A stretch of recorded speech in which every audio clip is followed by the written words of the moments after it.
There are villages in England that seem frozen in time, not because time has forgotten them, but because the people living there prefer it that way. Thornhollow was one such place. Narrow lanes, ivy-thick walls, church bells that still rang on Sundays, and whispers that traveled faster than post. But on the quiet edges of Thornhollow, something had shifted, something that smelled faintly of smoke and lavender, and didn't sit right in the bones. Miss Marple had come only for rest. An invitation from her old friend Isadora Thane, the vicar's sister. She was to spend a quiet week in the vicarage garden cottage, sip warm tea, and avoid any talk of cases. But the village had other plans. It began on the second evening. The sky was beginning to bruise with twilight.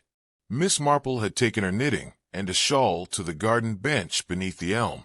From there, she could see the cottage next door, Willowmere Lodge, an old place with green shutters and lace curtains drawn too tight.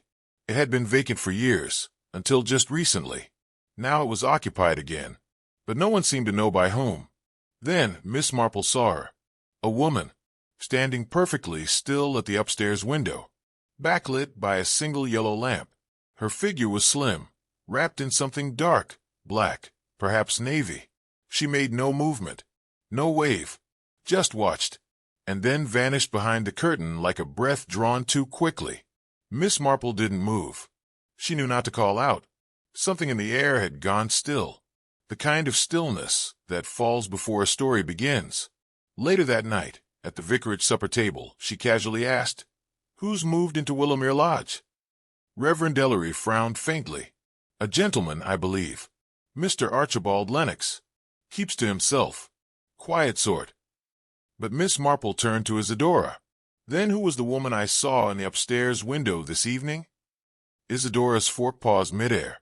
"There's no woman living there, Jane." A silence fell over the table. The next morning, the woman was found dead. Not at Willowmere Lodge, but across the village, in a locked sunroom of Thornhollow Grange. Her name was Eleanor Greaves, a reclusive widow who hadn't been seen for 3 days.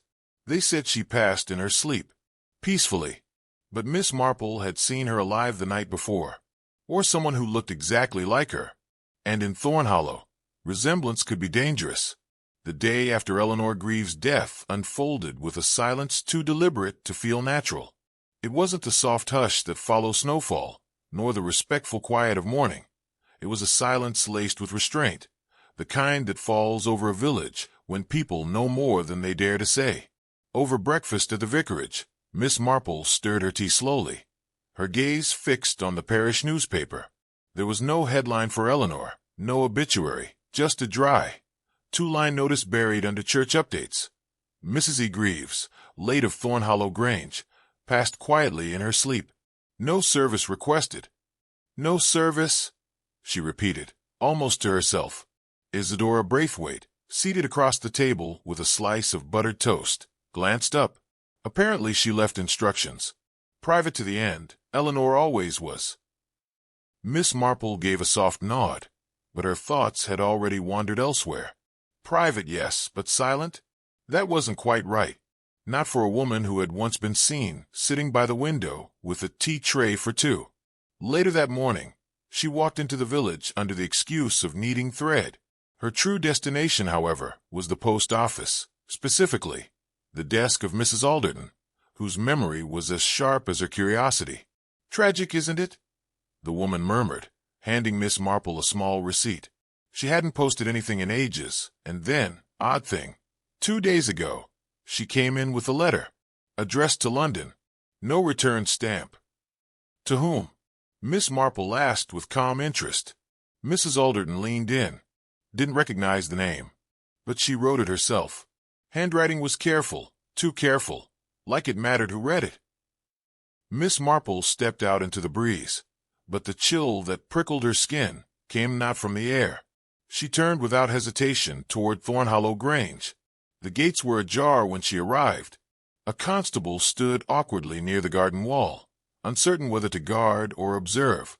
Inside, Dr. Harrow, the village physician, waited in the dim hallway, his face drawn in a way that suggested questions left unanswered. "I saw her," he said. "Peaceful, no signs of struggle. But there was something." Miss Marple tilted her head gently. Yes. He hesitated. The tea tray. 2 cups. One untouched. The other half full. Earl Grey. No lipstick, no fingerprints. Both cups wiped. Gloves still on her hands. She expected company, Miss Marple said softly, or already had it. Later, standing alone in Eleanor's drawing room, Miss Marple moved with reverence, her steps light across the faded rug. A photograph of a young man in uniform stood on the mantel, its frame polished, as though recently handled. Beneath the clock, almost hidden behind the brass curve of its base, she noticed the edge of a paper, small, torn. She slid it out with care. Just 2 words, scrawled hastily. She knows. Miss Marple didn't flinch. There had been no ghost in the window that evening. No harmless flicker of light. What she had seen was a woman waiting to speak the truth. And someone very real, had made sure she wouldn't. The next morning in Thorn Hollow unfolded with that uneasy politeness peculiar to small villages, where concern wears the mask of routine. The florist displayed fresh white lilies, quiet tribute to someone no one dared speak about. The grocer packed sugar and flour in brown paper sacks with too much care, avoiding Miss Marple's eyes when she asked gently if Mrs. Greaves had ever bought marmalade. Not lately, he muttered. She didn't have much of an appetite near the end. But appetite, Miss Marple thought as she returned along the damp stone path, was not always for food. Back at the vicarage, Isadora was writing thank-you notes for condolence flowers they hadn't received. The kettle whistled low. A drizzle began to tap faintly at the windows. It was a day for thinking quietly. Miss Marple took her tea in the drawing-room and laid out everything she knew, not aloud, but in the private rhythm of habit, the way one folds laundry or shells peas. Piece by piece. Eleanor had received a visitor, someone close enough to share tea, cautious enough to leave no trace. She had posted a letter just before her death, addressed to someone in London, handwritten with care, but no one in the village knew who it was for or what it said. Miss Marple remembered the envelope described by Mrs. Alderton. A heavy, cream stock, blue ink, steady hand. It wasn't written in desperation. It had been composed, and then destroyed, because, as she had suspected, the letter had never arrived. That afternoon, Miss Marple called discreetly on young Mr. Beckwith, the village solicitor, under the pleasant guise of needing advice about her cousin's will. They spoke of tax implications and rural land rights, and then, casually, she asked whether the late Mrs. Greaves had made any amendments to her will in the last month. Beckwith, too young to lie convincingly, hesitated. There was a visit, he admitted, about 3 weeks ago. She asked whether certain documents could be added without family being notified, such as an affidavit. She seemed troubled, said it was to be opened only in the event of an investigation. I told her we'd draft something, but she never returned to sign it. Miss Marple gave a small, sorrowful nod. And did she say who she feared? No, Beckwith replied, but she did say something odd as she left. She said, I just don't want it buried again. That evening, the clouds finally parted. The sun spilled weakly across the fields and hedgerows, as if ashamed of its absence. Miss Marple walked quietly to Thornhollow Grange once more, this time with Beatrice beside her. The house smelled of chamomile and old furniture. In the drawing-room, the armchair still bore the imprint of Eleanor's final sit. The tea tray had been removed, but something lingered. In the far corner stood an old escritoire, its lid slightly ajar. Inside, tucked between the pages of a 1943 gardening almanac, Miss Marple found a folded slip of paper, damp at the edges, ink bleeding faintly. It was not the letter. It was a list of names. 5 of them, all struck through except one. Isadora Braithwaite. Beatrice gasped softly. Why would my aunt write that? Miss Marple folded the paper gently. Because, my dear, she feared she had misjudged one of them, and she needed someone still living to know the difference. As dusk pressed itself against the windows, Miss Marple stood by the cold fireplace and stared into its empty grate. The list was not about friendship. It was about trust, and one name had not yet been crossed out, not because it was trusted most, but perhaps because it was trusted least. Tomorrow, she would begin with the first name on that list. But tonight, the silence in Thornhollow spoke louder than any letter. It wasn't that Eleanor Greaves had failed to send her truth. It was that someone had intercepted it before the world could hear her speak. The next morning in Thornhollow unfolded beneath a washed sky, the clouds thin as parchment, and the breeze carrying the faint scent of lilac from the vicarage garden. To a stranger, the village might have seemed half asleep, its calm unbroken, its silence quaint. But Miss Marple knew better. Villages, like teapots, often held more heat than they appeared to, and the house where Mrs. Eleanor Greaves had lived, Elmhurst Cottage, still carried the scent of something unfinished. Her first call that morning was to Mr. Alfred Denby, the late Mrs. Greaves' gardener, a man whose boots were perpetually caked in soil and whose manner leaned toward understatement. He was tending to a row of ivy near the boundary wall, his shears clicking rhythmically in the quiet. When Miss Marple asked whether his former employer had seemed troubled in her final weeks, he nodded slowly and said, "She stopped walking near the orchard. Said the shadows there weren't hers anymore." His voice remained steady, but his eyes flicked toward the back of the property, where the older trees leaned slightly inward, as though keeping secrets. When asked about visitors, he hesitated, then recalled a figure in a dark coat, who'd come just 2 days before Mrs. Greaves' death. "Didn't see the face," he admitted, "but it wasn't anyone local." The local shop, as ever, offered a different kind of intelligence. Mrs. Allen, who managed to turn gossip into an art form while wrapping seed cakes, spoke in a hush. "Isadora Braithwaite's changed," she whispered. "Lighter somehow. Happier. As if she's no longer carrying something." Miss Marple made a thoughtful sound and moved along. She had seen this before, in women who had outlived their mistakes and learned how to tuck their guilt beneath lace and smiles. Guilt, she reflected, doesn't always manifest in tears. Sometimes it looks like relief. Later that day, she found Isadora in the garden arranging marigolds. The woman's hands moved with practiced gentleness, but her expression was fixed, serene in a way that seemed carefully rehearsed. "Did Eleanor ever speak to you of the war?" Miss Marple asked, her voice light. There was a pause, and Isadora's fingers froze mid-stem. She mentioned her brother, Julian, only once or twice. When Miss Marple remarked that Eleanor kept a photograph of him tucked away in a drawer, Isadora's face remained still, but her voice caught faintly. "She wasn't a woman for sentiment," she said. "Even in church, she stood through hymns, like she didn't need the music at all." Miss Marple said nothing, allowing the silence to hang, and then added, "It's peculiar, isn't it? To love someone, and still hide them from the world. Did you know he was listed as a deserter?" This time, the pause was longer. "No," Isadora replied, her voice thinner. "I didn't." That evening, after supper and polite conversation, Miss Marple wrote a brief letter to a friend at the Ministry of Defense.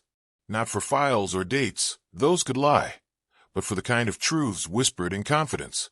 The war had ended long ago, but the damage it left behind, especially in places like Thornhollow, had never been properly mapped. Before retiring, she returned to Eleanor's bedroom. The light was thin now, and the room had the quiet stillness of a place long disused. On the windowsill was a faint smudge, as though someone had stood there nightly, staring into the dark. On the nightstand lay a volume of poetry, its binding worn but the pages clean. It was open to a poem whose final line read, "There are things we bury so deeply, we forget where the grave lies." Miss Marple remained seated, reading the line again and again. Moments later, Beatrice entered with a tray and 2 cups of tea, setting it down gently on the writing table. She looked toward the open book, then at her guest. "She wasn't perfect," she said, almost to herself. "My aunt. She was often harsh, but she wasn't dishonest." Miss Marple gave a faint nod. "No," she said, "and I believe she tried, in the end, to tell a truth no one else dared admit, that sometimes what we call betrayal is actually courage without a name." Outside, the house creaked quietly as the wind moved through the ivy, but inside, the stillness had changed. The silence no longer felt passive. It felt expectant. Miss Marple sat with her hands folded in her lap, thinking not of what had already been said, but of what must now be heard. The morning in Thorn Hollow broke, with an unsettled quiet. The light was soft but directionless, as if the sun itself hesitated to draw attention to what lay hidden in the corners of the village. At breakfast, Beatrice sat at the head of the table, her spoon clinking gently against the side of her teacup, her gaze lost in the pattern of the wallpaper. Miss Marple noticed it at once, not grief, but distraction. A woman walking across an old bridge of memory, unsure where the planks might crack beneath her. Miss Marple, ever courteous, waited until the meal had passed, and they were alone in the sitting room before speaking. "I came across a note in your aunt's writing," she said lightly, tucked in the back of her prayer book. "Odd place for a confession." Beatrice looked up sharply, though her expression was carefully managed. "What did it say?" she asked, tone polite but taut. Miss Marple studied her a moment before replying. "Only a sentence. I could not protect him, but perhaps I can protect the truth." Beatrice's breath caught faintly. She was always writing little lines like that. Mottos. Private sermons. But Miss Marple knew better. A woman like Eleanor Greaves did not waste ink, especially not when every word was a small rebellion against what had never been spoken aloud. Later that day, Miss Marple walked to the far end of the village to speak with Reverend Paul Crowthorne, an aging man whose sermons had grown shorter in recent years, though his confessional silences had grown longer. She found him tending a row of snowdrops in the churchyard. At the mention of Julian Moorcroft's name, his trowel paused mid-air. "He was buried here, you know," he said softly. "No marker, no inscription, by quiet request." Miss Marple glanced at the rows of faded stones. "Because of the court-martial?" The Reverend hesitated, then nodded. "It was easier for the family, for the village, for everyone but him." "And your thoughts?" she asked gently. "My thoughts," he said, "are not the same as they were then. I was a younger man, more eager to keep order than to offer grace." As they walked together down the path, Miss Marple remarked, "The clock in your bell tower still stops at 3:17 every Thursday." The Reverend smiled faintly. "So it does. That was the time they brought the telegram. Every week since. It's as though time agreed to protest on Julian's behalf." That evening, back at Elmwood House, Miss Marple stood in the study once more. She looked out the window toward the orchard where Julian had once walked as a boy. The trees were bare now, their branches crooked like fingers mid-confession. On the desk lay an envelope she had found wedged behind a loose drawer panel. It was addressed, but never posted. Inside was a single sheet written in Julian's hand, careful, deliberate, but heavy with feeling. "If I die dishonored, let anyone, tell them I could not become what they asked of me." The order was to fire on innocence. I refused. That is all. I was not brave, only unwilling. If that is cowardice, then so be it. But I asked to be forgiven for what I could not allow. Miss Marple read it twice, then once more in silence. When Beatrice came into the room later, Miss Marple held the letter out, saying nothing. Beatrice took it with trembling hands. After reading, she sank into the armchair near the fire, the words clinging to her like fog. "She knew," she whispered. "My aunt knew all along, and said nothing, not even to me." "She was trying to protect more than just you," Miss Marple replied. "She was trying to protect the idea of your family, your history, your place here. But truth, my dear, does not disappear when silenced.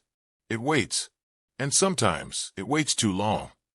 The clock on the mantel gave a single, dry tick, its mechanism half awake after decades of stillness. Outside, the wind shifted direction. Miss Marple felt it then, not just in the breeze, but in the air inside the room. Something had turned.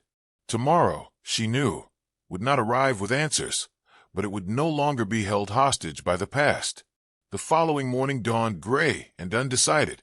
Clouds pressed low over Thorn Hollow as though reluctant to let light in. At Elmwood House, the silence felt deeper somehow, not oppressive but reflective, like breath held before a truth is spoken aloud. Miss Marple, rising early as always, found Beatrice already awake and sitting in the parlor, Julian's letter folded in her lap like a fragile relic. "I didn't sleep," Beatrice confessed, her voice thin. "It's strange, isn't it? To feel grief for someone you were told not to admire. Miss Marple, who understood the aching sorrow of stories told incorrectly, simply nodded. "Sometimes we do not grieve the person," she said softly. "We grieve the injustice done to them, the version of them denied its place." After breakfast, Miss Marple made her way to the local library, a modest stone building tucked between the post office and the apothecary. She requested the village records from the war years, baptisms, marriages, deaths, and anything noted during the tribunal inquiries of 1917. The librarian, a quietly curious woman named Mrs. Edgecombe, helped her carry a stack of ledgers to a corner table. It was there, among brittle pages and looping ink, that Miss Marple found what she had suspected might exist, a registry line that once included Julian Moorcroft's name, written neatly in the roll of those remembered after the war. But it had been crossed out, not with the usual strike-through of clerical correction, but with a hard, deliberate scratch made by a different hand. Beside it in the margin, a single word, "Withdrawn." Mrs. Edgecombe, peering over Miss Marple's shoulder, sighed. "That wasn't protocol," she murmured. "Names weren't removed. At worst, an asterisk, a note of inquiry. But erased? No. Someone made that choice." Miss Marple returned to Elmwood House with more than just questions. She had a growing suspicion, now half confirmed, that someone in the village, perhaps more than one, had worked to quietly rewrite Julian's legacy. She thought again of Reverend Crowthorne's words and of Eugenia's confession letter. Back in the study, she stood before the mantel clock, recently repaired. It now ticked with a faint, comforting sound, a heartbeat restored. She thought of time not just as minutes passed, but as memory repaired. She wondered how many other stories had been changed not with violence, but with omission. That afternoon, as light briefly broke through the clouds, Miss Marple visited the Moorcroft family crypt at the edge of the churchyard. The names carved in the stone were noble, unblemished, etched with care. But there was no marker for Julian, not even a footnote. As she walked back along the path, she passed the vicarage, where Reverend Crowthorne stood trimming a hedge. He greeted her kindly, but his eyes seemed distant. "You've remembered," she said gently, without accusation. "I never forgot," he replied after a pause. "I was told it would ruin the family, that it was better to let the story die." "And so it nearly did," Miss Marple answered, her voice quiet. "But stories do not die. They are buried, and like anything buried shallow, they return when the ground is soft." The Reverend removed his gloves and folded them slowly in his hands. "If I could go back, I would have defended him. But I was a young man, new to the parish, eager to keep the peace. I confused silence with compassion." "Many do," Miss Marple said, with no trace of judgment. "But peace built on silence is only waiting to be broken." That evening, Beatrice joined Miss Marple in the garden. They sat among the lavender, watching bees hum drowsily over the purple tufts. The letter was in her hand again, folded, unfolded, folded once more. "I want to put a stone," Beatrice said suddenly.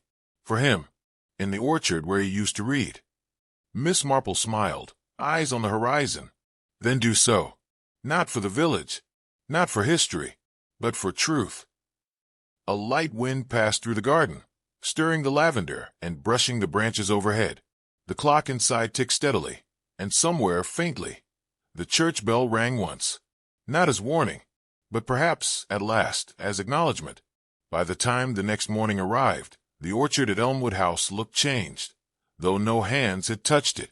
It was as if the air itself had shifted, lighter perhaps, or simply more honest.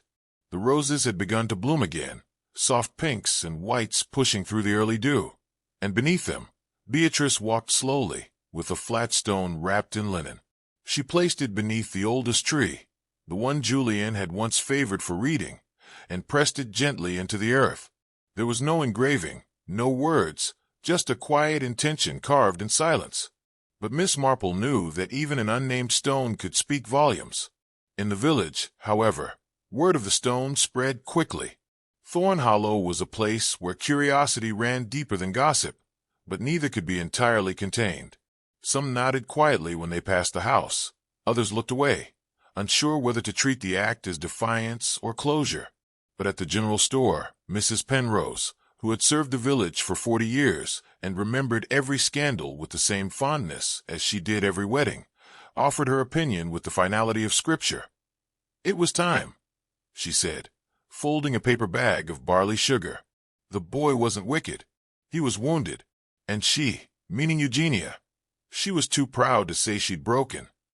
Miss Marple, standing nearby with her knitting wool in hand, said nothing, but she noted who agreed and who kept their eyes lowered. That afternoon, Reverend Crowthorne invited Miss Marple and Beatrice to the church vestry, where he laid out a small collection of old parish records he admitted had once been selectively shelved. "This," he said, opening a ledger, "is the confirmation roll from 1915. Julian's name appears here." He pointed to a line, written in elegant ink, but not in the book of remembrance. "And why was it left out?" Miss Marple asked. There was a pause, then a sigh, because someone believed it was easier to erase than to explain. Miss Marple turned the page. "Easier, perhaps," she said, "but never kinder." That evening, Beatrice found a small parcel addressed in her aunt's handwriting, never posted, but preserved in a drawer beneath old estate ledgers. Inside was Julian's watch, still stopped at 3:17, and a short note in the same hand as the letter Miss Marple had found in the hymnal. "I told him not to come back, not because I hated him, but because I couldn't bear to see the man he had become. I thought if I shut the door, I could stop the shame. But I was wrong. The shame wasn't his. It was mine." Beatrice read it aloud in the quiet of the parlor, the sound of the words hanging like breath between them. Miss Marple watched the young woman closely, not for weakness, but for the resolve that often blooms in the ruins of old pain. Later that week, the church announced a memorial service, not grand, not formal, but purposeful. For all those not named, the bulletin read. And though it did not say Julian's name directly, everyone knew. The villagers came, dressed simply, reverently. Miss Marple sat near the back, her hands folded, eyes gently closed. And as the organ hummed a soft postlude and Reverend Crowthorne spoke gently of memory, courage, and quiet injustice, a warm breeze moved through the open church windows, lifting the edge of the service sheet in Miss Marple's lap. It trembled, then rested. When the service ended, no one spoke for a long while, not because there was nothing to say, but because everything necessary had finally been said. Outside, as the congregation slowly dispersed, Beatrice remained behind. She approached the small wooden table where candles were offered and lit one, not for a soul lost, but for a truth reclaimed. Miss Marple joined her only to whisper, "Closure is not the end, my dear. It's the point where pain stops hiding." Beatrice didn't reply, but her hand rested on Miss Marple's arm as they stepped together into the soft dusk, the sound of the church bell, rarely rung, gently persuasive, echoing once across the hollow fields. The following morning brought with it a hush that felt almost sacred, not the hush of grief, nor even the hush of guilt, but of something finally laid down, a kind of rest. At Elmwood House, the light moved differently through the curtains. Beatrice sat near the window with Julian's watch resting in her open palm. It no longer ticked, but somehow, it no longer needed to. The silence had taken on a different shape, no longer hollow, but whole. Miss Marple spent the early part of the day in the village, not asking questions, merely listening. And what she heard was not surprising. Mr. Tilley at the general store remarking that things had settled. Mrs. Penrose mentioning that the house no longer gave her shivers when she passed it, and young Elsie from the post office, whispering that the vicar's sermon had made her feel like something had been swept clean. These were not confessions, nor were they declarations. They were acknowledgments, quiet recognitions of a truth allowed back into the light. By midday, the sun had turned sharp and clear, burning off what little mist still clung to the hedgerows. Miss Marple and Beatrice walked the orchard together, where the earth had recently been turned. The rose bushes were blooming again, their petals full and fragrant, as if the ground itself approved of the healing. Beatrice paused near the base of the oldest tree. "He used to sit here," she said softly, "with a book and an apple, as though the war were only a story he was trying to rewrite." Miss Marple said nothing, but her gaze lingered on the small stone marker, now weathered slightly by rain. There was no name on it still, but there was a presence. The kind one doesn't question, only respects. Later that afternoon, a letter arrived from a solicitor in London. It was addressed to Beatrice, but she read it aloud for Miss Marple's benefit. It confirmed what Miss Marple had already suspected. Eugenia had revised her will in her final months, not just to pass on Elmwood House, but to leave behind a written testimony of her part in Julian's silence. "I don't ask for forgiveness," Eugenia had written, her hand firm even in its failing. "Only understanding. If Julian is remembered at all, let it be not for how he left, but for why he couldn't stay." Beatrice folded the letter slowly. She wasn't cruel, she said at last, only frightened of what it would say about her if she admitted he was broken and brave in equal measure. Miss Marple nodded. "Sometimes we confuse love with legacy, and in doing so, we pass down the silence, not the truth." As the sun began to slip behind the trees, they sat together in the parlor, tea cooling in their cups, knitting resting on laps untouched. No music played, no clocks ticked, but the house no longer felt still in the same way. It felt awake. A gentle knock came at the door. It was Reverend Crowthorne with an envelope in hand. He'd just returned from the diocese archives in Salisbury. "I thought you might want to see this," he said, passing it to Beatrice. "It's Julian's full record, unredacted." Inside were pages long hidden, accounts from fellow soldiers, letters intercepted but never forwarded, and a tribunal note filed quietly, stating Julian Elwood had refused to carry out an order that would have cost innocent lives. He had not run. He had resisted. Beatrice read through the final page, eyes full of a calm sorrow. "So he wasn't a coward," she said. "No," Miss Marple replied. "But for years, the shame was easier to believe than the nuance." That night, they lit a single candle in the window. It was not for mourning, nor for spectacle. It was for bearing witness to the life of a man who had been left out of the books and off the plaques, but never truly forgotten. And in that quiet glow, Elmwood House finally exhaled. The following Sunday morning brought with it a stillness that didn't feel like silence. It felt like reverence. A slow breeze stirred the ivy on Elmwood House's front wall, as if nature itself had paused to breathe. The village of Winchcombe Hollow had already begun its subtle shift, the sort of shift that didn't come with grand declarations, but with softened glances and fewer, sidelong whispers. A shift that arrived not with a storm, but with understanding. Miss Marple sat in the chapel's side pew, her hands gently folded over her handbag. The congregation was smaller than usual, but no less attentive. The vicar, Reverend Crowthorne, rose from the pulpit with a composure that belied the slight tremble in his voice. And though no names were spoken aloud, everyone in the chapel knew the sermon was not for the living alone. He spoke of grace, not the kind that absolves easily, but the kind that must be earned through recognition, of loyalty that doesn't always come in the shape of obedience, of courage that rarely makes itself known in the moment, but is only seen clearly after time and truth have softened the edges of judgment. Outside, beneath the old oak tree by the stone wall, a small crowd gathered. Beatrice held a folded slip of parchment in her hand, weathered at the corners, but steady in its creases. In it were the words Julian had once written, and which she now meant to return to the earth he had never fled from, but had always belonged to. With a quiet nod from Miss Marple, Beatrice stepped forward. No priest spoke. No choir sang. Only the faint sound of the wind moving through the grass.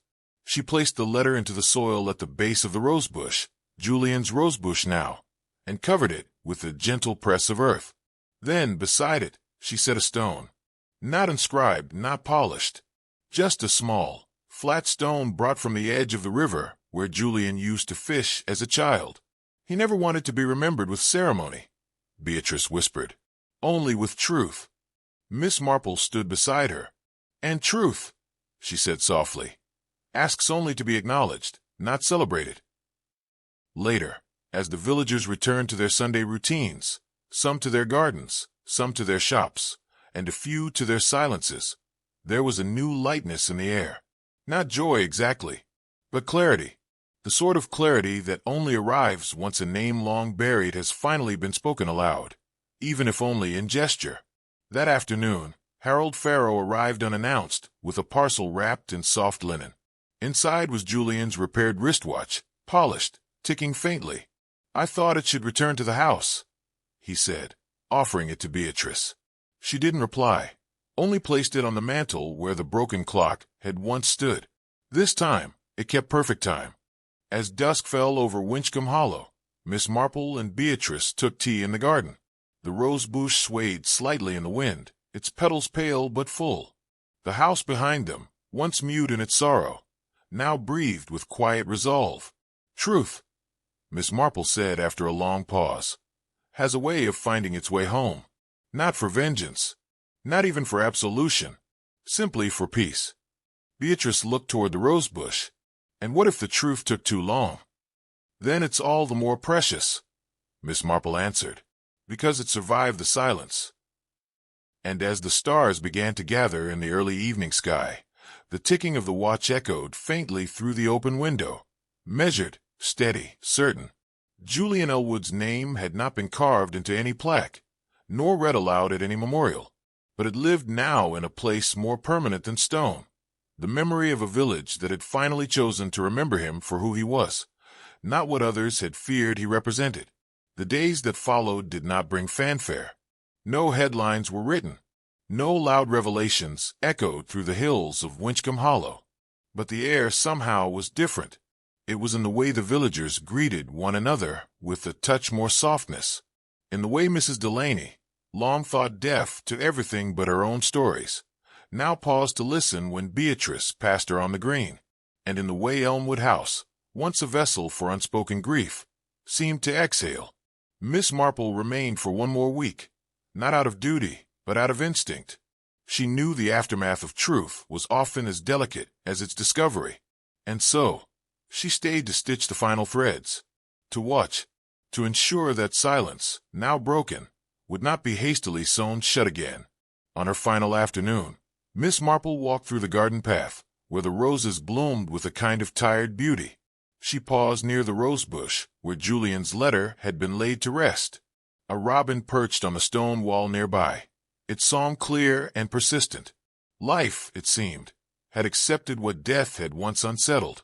Inside the house, Beatrice had begun restoring the parlor. Not redecorating, restoring.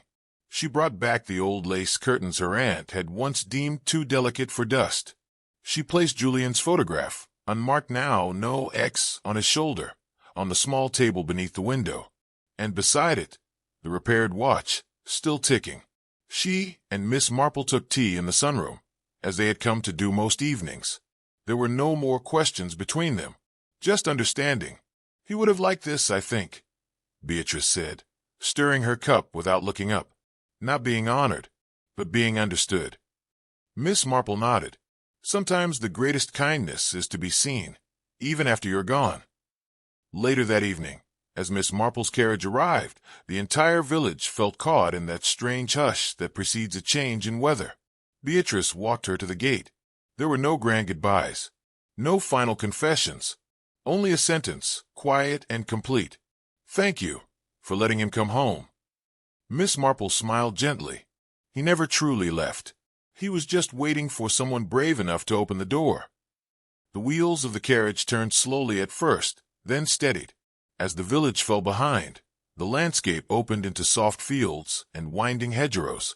Miss Marple watched it all with quiet eyes, her knitting resting on her lap. She did not look back, because some stories, once resolved, do not need revisiting. They need only remembering.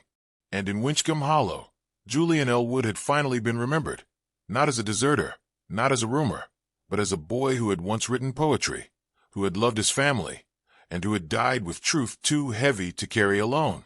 The clock inside Elmwood House ticked on, and with it, so did forgiveness.